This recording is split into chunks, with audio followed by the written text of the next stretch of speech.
Oi, pessoal, meu nome é Paula Brandão, eu sou pediatra e eu estou aqui para falar para vocês nesse vídeo hoje sobre dificuldades alimentares. Como vocês já sabem, eu sou uma pediatra apaixonada em alimentação infantil.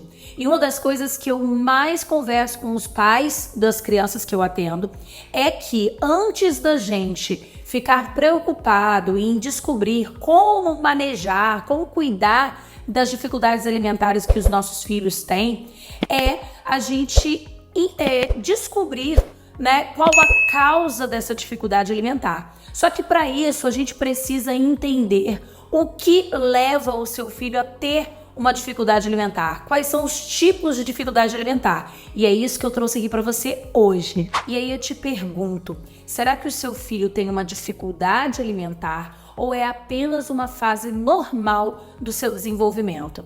É isso que eu vou explicar aqui para você agora, falando sobre o primeiro passo. Dados da literatura mostram que apenas 1 a 5% das crianças que não comem têm realmente uma dificuldade alimentar. Muitas vezes, o que os pais chamam de dificuldade alimentar é apenas uma fase do desenvolvimento. Quais são os critérios da dificuldade alimentar? Vamos falar sobre critérios que levam o pediatra a crer que a criança tem uma dificuldade alimentar verdadeira. Alimentações prolongadas demais, refeições extremamente estressantes, uma criança que não tem uma alimentação independente ali verdadeira e a recusa de alimentos durante períodos prolongados, o mesmo alimento sendo recusado por várias vezes ao longo de meses. E aí a gente entra na classificação das dificuldades alimentares, que existem 3 categorias principais. As dificuldades alimentares são divididas em 3 categorias distintas. As crianças que não comem o suficiente, ou seja, que têm apetite limitado.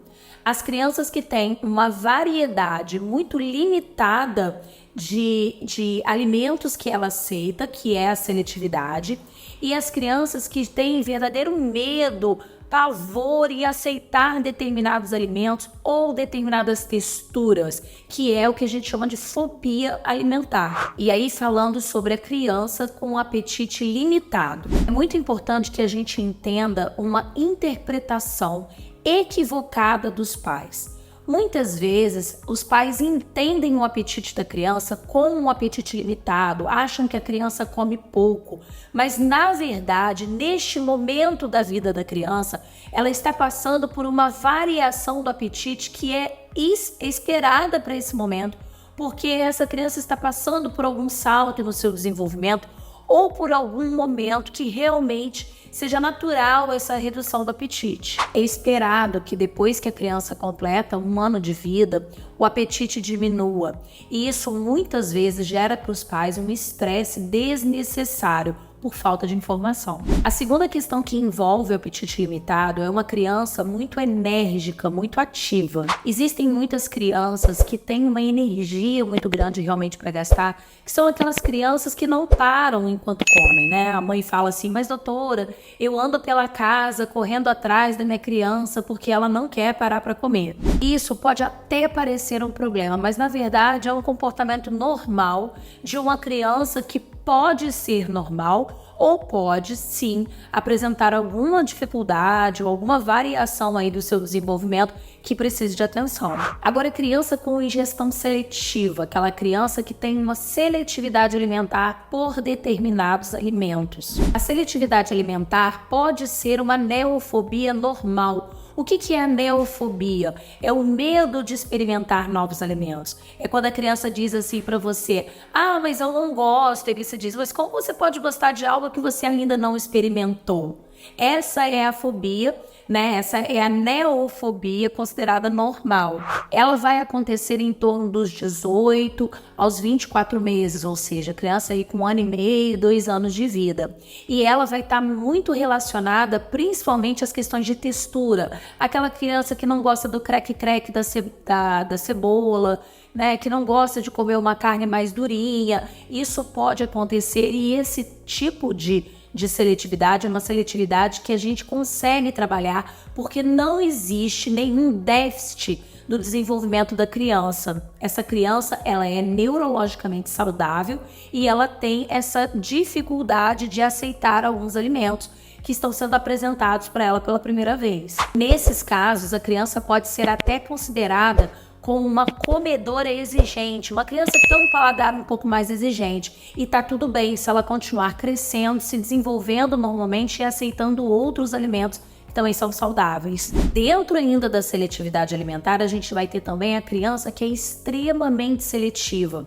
São aquelas crianças que têm uma relação muito ruim com determinado sabor, com determinada textura ou com determinada cor do alimento. É aquela criança que não aceita nada verde, ou é aquela criança que não aceita nada duro, ou não aceita nada pastoso. Essa criança, de fato, pode ter alguma alteração no seu desenvolvimento, como mais comumente a gente vê no caso de crianças autistas. Nesse caso, a criança costuma rejeitar com muito mais firmeza a apresentação de novos alimentos e até também a seletividade, onde ela só escolhe um determinado alimento para se alimentar. Essa é uma criança que precisa de ajuda. A fobia alimentar são aquelas crianças que já comeram determinados alimentos, mas que em algum momento elas pararam de aceitar e não aceitam mais aquele alimento em específico. Crianças que passaram por situações traumáticas em relação a algum alimento, como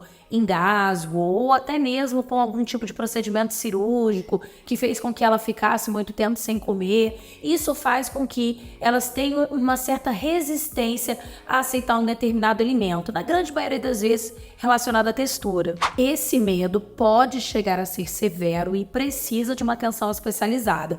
E pode vir a ser com um psicólogo ou até mesmo como uma fonoaudióloga. É muito importante que em todos esses casos a gente seja capaz de diferenciar aquilo que é normal daquele problema que realmente pode ser potencialmente sério. Eu vou falar sobre isso para você, mas antes, se inscreva aqui no canal e ative o sininho para você não perder os outros assuntos importantíssimos que vão te ajudar a cuidar das neofobias, das seletividades, de toda a dificuldade que o seu filho está atravessando em relação à alimentação. Eu sei que é muito importante a gente diferenciar o que é uma situação perigosa, o que é uma situação que pode trazer algum risco para o seu filho, para uma situação que é normal. Por isso é tão importante que você foque agora no que eu estou te falando e entenda a diferença de uma coisa para outra. Se o seu filho, mesmo com algumas rejeições, continua comendo alimentos de origem saudável,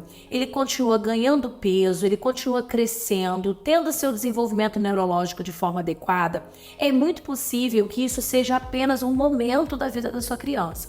Mas se seu filho tem refeições extremamente prolongadas, se é uma criança que causa um estresse absurdo durante o momento da refeição, né? E esse estresse, ele acontece em todos os lugares que ele come, porque eu preciso dar um exemplo para vocês que é muito interessante. É muito comum, principalmente no meu consultório, pais e mães dizerem assim: o meu filho, ele não come bem quando está comigo na minha casa, mas na casa da avó ele come que é uma beleza. Senta à mesa, aceita direitinho. Quando está na escola, ele também aceita tudo que colocam no prato. Esse é um alerta para você rever como a comida tem sido oferecida na sua casa e qual é o ambiente que essa criança está recebendo no momento em que ela está nesses outros lugares e o que faz com que ele aceite o alimento nesses outros lugares. A criança que tem um problema real de seletividade alimentar, um problema real de fobia alimentar,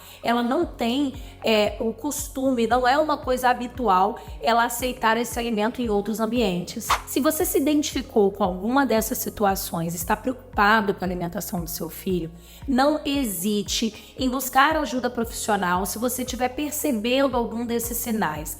Mesmo que seja um salto do desenvolvimento, mesmo que seja uma condição normal do seu filho, é muito importante que você seja bem acompanhado nesse momento para que você tome as melhores atitudes e as melhores decisões que vão transformar a forma como o seu filho se alimenta. Agora, se você gostou desse vídeo, curta e compartilhe. Leve informações para que outras pessoas também tenham acesso ao conhecimento da mesma forma que você está tendo aqui nesse momento.